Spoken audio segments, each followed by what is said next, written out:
Paz a vosotros, hermanos. Me da gusto saludarlos a través de este medio y el estar con ustedes, hermanos, en este momento de reflexión me da alegría, porque a pesar de que no estamos en este lugar, el templo de nuestro Dios, yo creo que todos estamos unidos en comunión con el Espíritu de nuestro Dios, y en esta tarde, hermanos, vamos a reflexionar en la palabra de nuestro Dios. Quiero invitarlos, hermanos, antes de continuar, a hacer una pequeña oración, y quiero invitarlos a que el lugar en donde usted se encuentra cierre sus ojos. Padre bendito que estás en los cielos, te damos gracias en este día. Queremos, Padre, elevar esta plegaria, oración, para pedirte de tu Santo Espíritu, para pedir sabiduría, bendito Dios, para que en este momento de reflexión de tu palabra podamos comprender tus propósitos, bendito Dios, que podamos comprenderlas, y no solamente eso, Padre, sino que también podamos ponerla por obra. Te suplicamos, bendito Dios, estas cosas en el nombre santo de tu Hijo Jesucristo. Amén. Bueno, hermanos, el tema tiene por título la adoración a Dios y el culto en familia, ¿sí? Y nuestra reflexión, hermanos, en esta tarde se basa, ¿sí?, en los capítulos 13, 14, 15 hasta el capítulo 16 de Primera de Crónicas, ¿sí? Y es un poco extenso, hermanos, la escritura, ¿sí?, de estos capítulos, pero quisiera, hermanos, leer la última parte de lo que nos dice el capítulo 16 de Primera de Crónicas. Han pasado un tiempo en que el pueblo de Israel y David se han encontrado en batallas, pero vemos al final del deseo del rey David en este momento. Al final, en el capítulo 16, nos hace una invitación a agradecer a nuestro Dios. Él es agradecido porque hubo propósitos en su vida, y al final vemos la declaración o la aclamación del rey David en este Salmos, que es un Salmos que lo encontramos en el libro de Crónicas, capítulo 16. Dice el versículo 7 de este capítulo 16, dice: entonces en aquel día David comenzó a clamar a Jehová por mano de Asaf y de sus hermanos: alabad a Jehová, invocad su nombre, dad a conocer en los pueblos sus obras, cantad a él, cantadle salmos, hablad en todas sus maravillas, gloriaos en su santo nombre, alégrese el corazón de los que buscan a Jehová. Buscad a Jehová y su poder, buscad su rostro continuamente, haced memoria de las maravillas que ha hecho, de sus prodigios y de los juicios de su boca.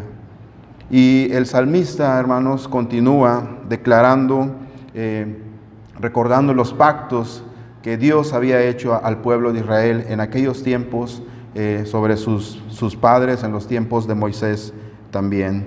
Dice más adelante, hace esta invitación de cantar a Jehová. Dice el versículo 23, cantad a Jehová toda la tierra, proclamad de día en día su salvación. Cantad entre las gentes su gloria, y en todos los pueblos sus maravillas, porque grande es Jehová y digno de suprema alabanza, y de ser temido sobre todos los dioses. Porque todos los dioses de los pueblos son ídolos, mas Jehová hizo los cielos. Alabanza y magnificencia delante de él, poder y alegría en su morada. Tributad a Jehová, oh familias de los pueblos, dad a Jehová gloria y poder. Dad a Jehová la honra debida a su nombre, traed ofrenda y venid delante de él, postraos delante de Jehová en la hermosura de la santidad. Temed en su presencia toda la tierra, el mundo será aún establecido para que no se conmueva. Alégrese los cielos y gócese la tierra. Digan en las naciones, Jehová reina. Resuene el mar y su plenitud. Alégrese el campo y todo lo que contiene. Fíjese, hermanos, la inspiración de el rey David en este momento. Es claro que ante este momento de alegría y de regocijo por parte del pueblo, el estar delante del arca que había sido traído de aquellos lugares de Gabaón, ahora es un momento de alegría, ¿sí? Y el rey David declara y aclama delante del pueblo, les hace recordar las maravillas, los prodigios que hizo con el pueblo, tanto en Egipto, en el desierto, y todo el trayecto, hermanos, histórico que encontramos en la Biblia, y hace esta invitación a dar gracias a nuestro Dios. Quiero, hermanos, que podamos entrar en reflexión, pero quisiera antes mencionar esta parte.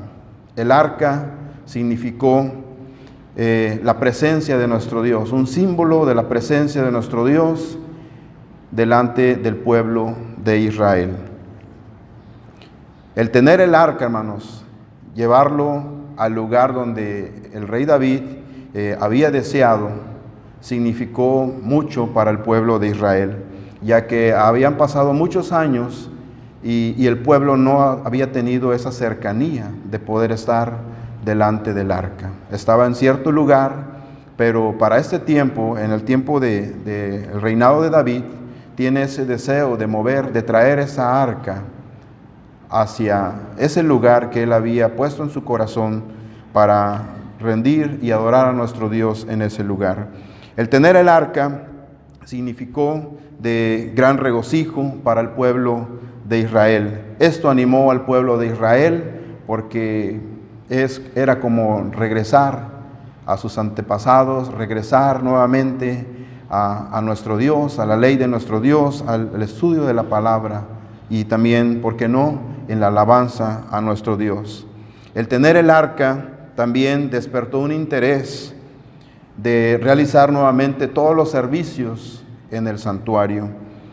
Y tanto quienes colaboraban en el santuario y las multitudes que trabajaban y también el pueblo comenzaron, hermanos, a obedecer nuevamente a nuestro Dios. Encendieron nuevamente, dice la Escritura, el celo por Jehová.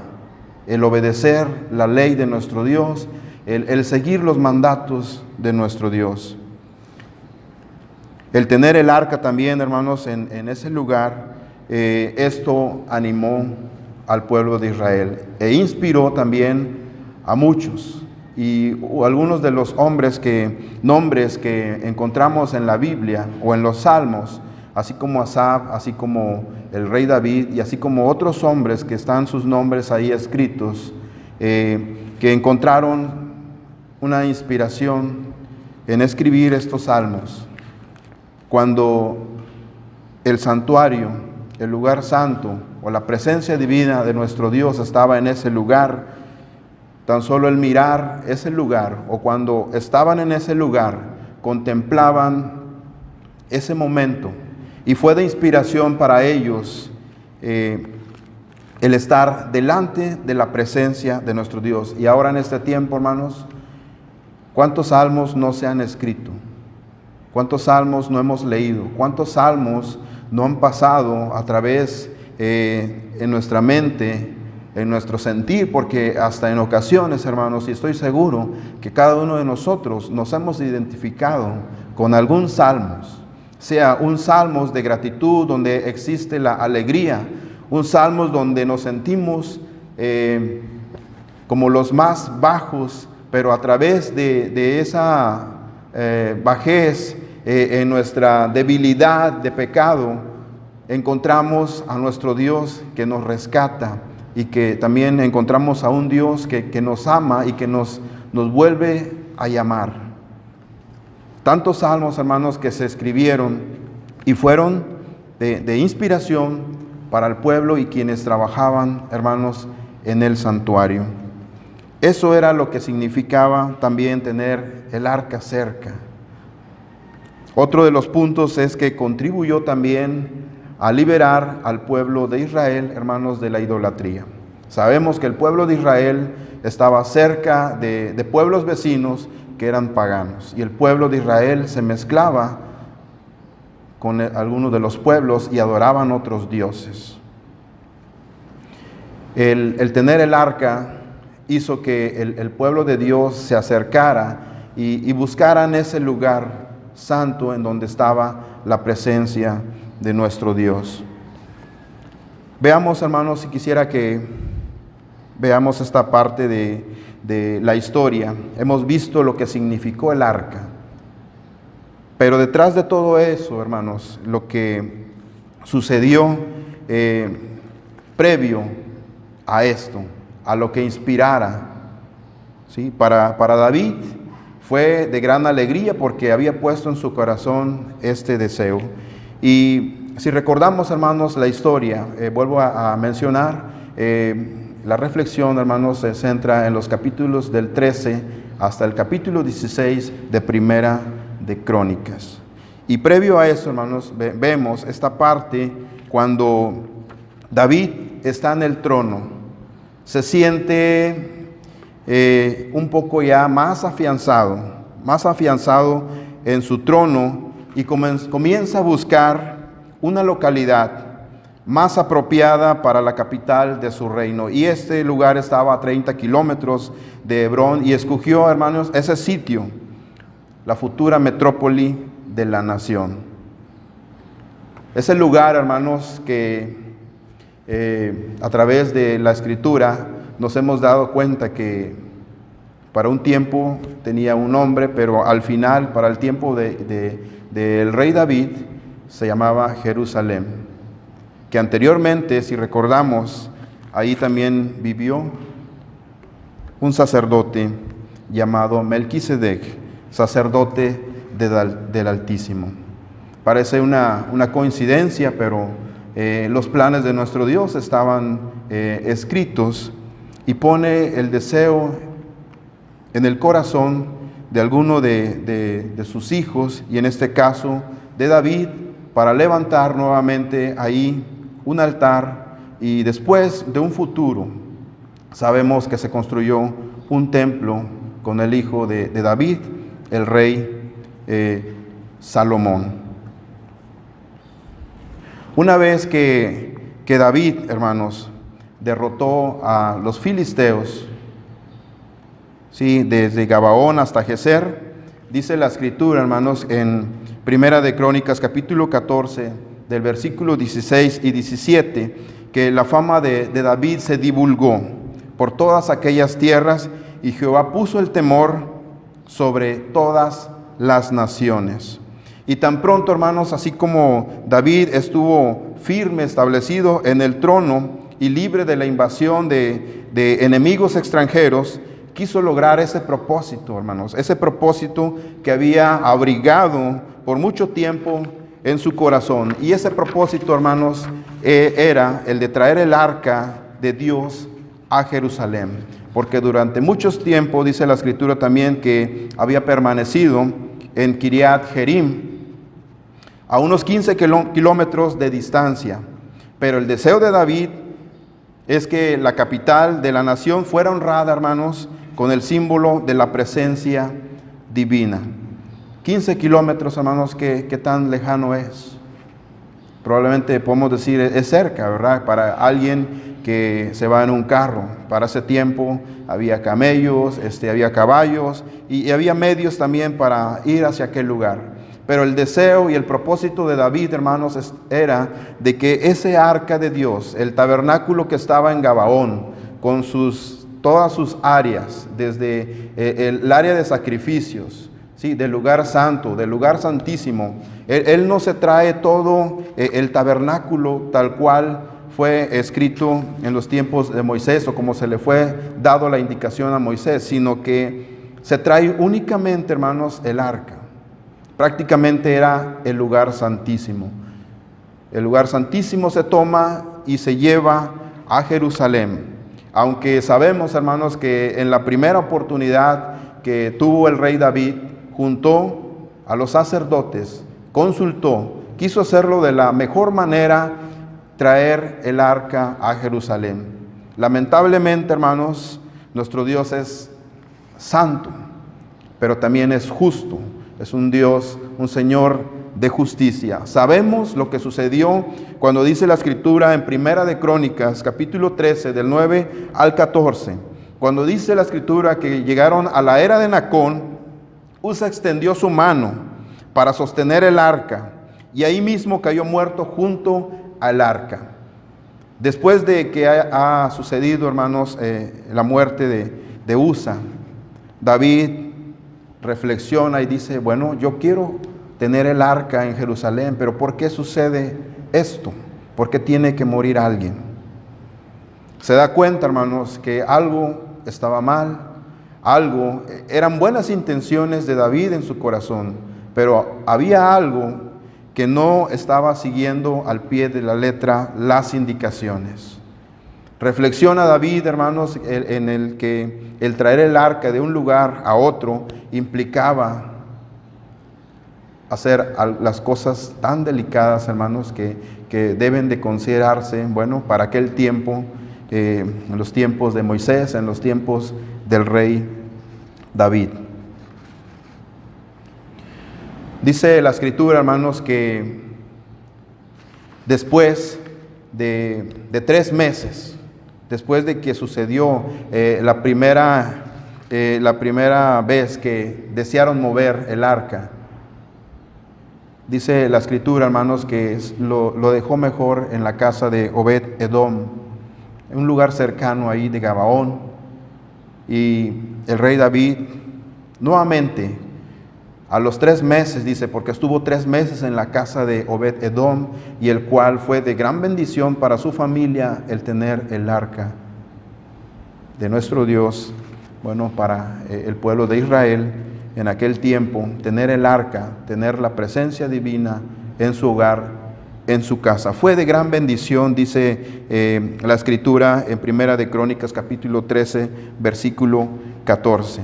Después de los 3 meses, nuevamente el rey David, hermanos, dice la Escritura, hermanos, que se prepara para nuevamente ir otra vez a Gabaón y traer el arca a Jerusalén. Ahora sí, hermanos, se preparó y consultó todos los medios, preparó a los sacerdotes y a todas las multitudes, los que iban a cantar, todos los que iban a ofrecer sacrificios, porque para mover eso, hermanos, tenían que hacerse todo un ritual, toda una liturgia que debía de llevarse a cabo.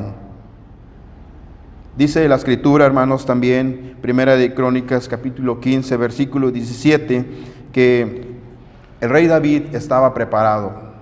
Dice la Escritura que él se preparó, se vistió de un efod y de lino sencillo, sus vestiduras. Esas vestiduras, hermanos, eran utilizados solamente para los sacerdotes que estaban y ofrecían servicios en el santuario.